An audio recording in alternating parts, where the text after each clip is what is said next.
सीतारामचन्द्राभ्यां नमः। श्रीमद् वाल्मीकि रामायण बालकांड 34वां सर्ग। गाधी की उत्पत्ति, कौशिकी की प्रशंसा। विश्वामित्र जी का कथा बंद करके आधी रात का वर्णन करते हुए सबको सोने की आज्ञा देकर शयन करना। रघुनंदन विवाह करके जब राजा ब्रह्मदत्त चले गए, तब पुत्रहीन महाराज कुशनाभ ने श्रेष्ठ पुत्र की प्राप्ति के लिए पुत्रेष्टि यज्ञ का अनुष्ठान किया। उस यज्ञ के होते समय परम उदार ब्रह्म कुमार महाराज कुश ने भूपाल कुशनाभ से कहा, बेटा, तुमने अपने समान ही परम धर्मात्मा पुत्र प्राप्त होगा। तुम गाधी नामक पुत्र प्राप्त करोगे और उसके द्वारा तुम्हें संसार में अक्षय कीर्ति उपलब्ध होगी। श्री राम पृथ्वीपति कुशनाभ ने ऐसा कहकर राजर्षि कुश आकाश में प्रविष्ट हो सनातन ब्रह्मलोक को चले गए। कुछ काल के पश्चात बुद्धिमान राजा कुशनाभ के यहाँ परम धर्मात्मा गाधी नामक पुत्र का जन्म हुआ। कुकुतस्थ कुल भूषण रघुनंदन, वे परम धर्मात्मा राजा गाधी मेरे पिता थे। मैं कुश के कुल में उत्पन्न होने के कारण कौशिक कहलाता हूँ। राघव, मेरे एक ज्येष्ठ बहन भी थी जो उत्तम व्रत का पालन करने वाली थी। इसका नाम सत्यवती था। वह ऋचिक मुनि को ब्याही गई थी। अपने पति का अनुसरण करने वाली सत्यवती शरीर सहित स्वर्गलोक को चली गई थी। वही परम उदार महानदी कौशिकी के रूप में भी प्रकट होकर इस भूतल पर प्रवाहित होती है। मेरी वह बहिन जगत के हित के लिए हिमालय का आश्रय लेकर नदी रूप में प्रवाहित हुई।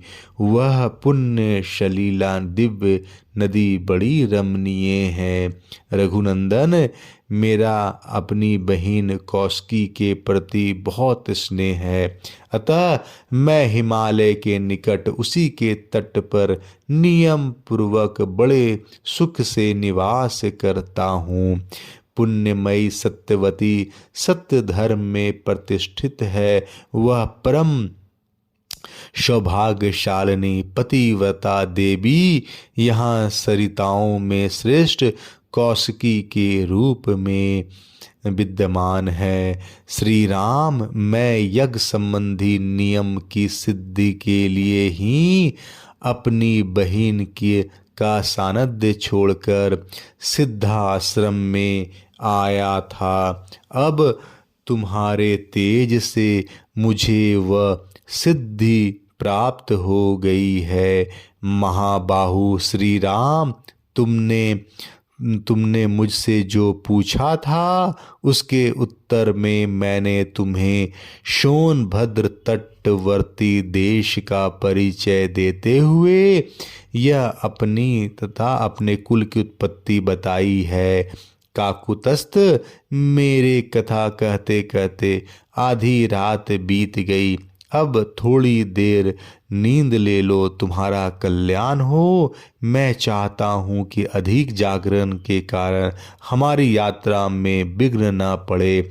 सारे वृक्ष निष्कंप जान पड़ते हैं, इनका एक पत्ता भी नहीं हिलता है। पशु पक्षी अपने अपने वास स्थान में छिपकर बसेरे लेते हैं। रघुनंदन, रात्रि के अंधकार से संपूर्ण दिशाएं व्याप्त हो रही हैं। धीरे धीरे संध्या दूर चली गई। नक्षत्रों में तथा ताराओं से भरा हुआ आकाश सहस्त्रात्र इंद्र की भांति सहस्त्रों ज्योतिर्मय नेत्रों से व्याप्त सा होकर प्रकाशित हो रहा है। संपूर्ण लोक का अंधकार दूर करने वाले शीत रश्मि चंद्रमा अपने प्रभा से जगत के प्राणियों के मन को आहात प्रदान करते हुए उदित हो रहे हैं। रात में विचरने वाले समस्त प्राणी यक्ष राक्षसों के समुदाय तथा भयंकर पिशाच इधर उधर विचर रहे हैं। ऐसा कहकर महातेजस्वी महामुनि विश्वामित्र चुप हो गए। उस समय सभी मुनियों ने साधुवाद देकर विश्वामित्र जी की भूरी भूरी प्रशंसा की। कुशपुत्रों का यह वंश सदा ही महान धर्म परायण रहा है।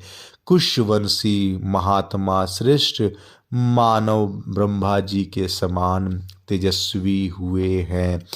महायशस्वी विश्वामित्र जी अपने वंश में सबसे बड़े महात्मा आप ही हैं तथा सरिताओं में श्रेष्ठ कौशिकी की भी आपके कुल की कीर्ति को प्रकाशित करने वाली है।